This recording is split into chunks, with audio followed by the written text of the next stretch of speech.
నెగిటివ్గా కనిపిస్తేనే కామెడీ పండించిన పోలీస్ గెటప్స్లో నందమూరి హీరోలు ఎన్టీఆర్, కళ్యాణ్ రాములు విజయం అందుకున్నారు. ఎన్టీఆర్ టెంపర్ సినిమాలోను, కళ్యాణ్ రామ్ పటాస్లోను హీరో కన్నా ముందు విలన్లా కనిపిస్తారు. ఆ తర్వాత హీరోయిజం చూపిస్తారు. ఈ తరహాలో మూవీ చేయడానికి మాస్ మహారాజా రవితేజ కంకణం కట్టుకున్నాడట. ఈ తరహా క్యారెక్టర్లో రవితేజ ఒక ప్రముఖ దర్శకుడితో సినిమా చేయాలనుకుంటున్నాడట.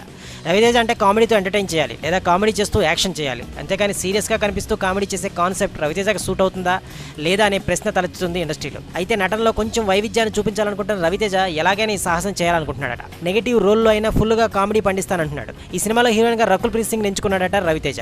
అయితే రవితేజ ఎప్పుడు సరదాగా ఉంటేనే చూడగలం. ఇలా సీరియస్ ఫేస్ పెట్టుకుని కామెడీ పండిస్తానంటే చూడడానికి ఫ్యాన్స్ అంతగా అనుకూలంగా లేరని తెలుస్తుంది. మరి రవితేజ చేస్తున్న న్యూ అటెంప్ట్ తో ఎంత మేర సక్సెస్ సాధిస్తాడో చూడాలి. ప్రస్తుతం రవితేజ కొత్త డైరెక్టర్ చక్రి డైరెక్షన్ లో సినిమా చేస్తున్నాడు. ఈ సినిమాలో రాశి ఖన్నా హీరోయిన్ గా నటిస్తుంది.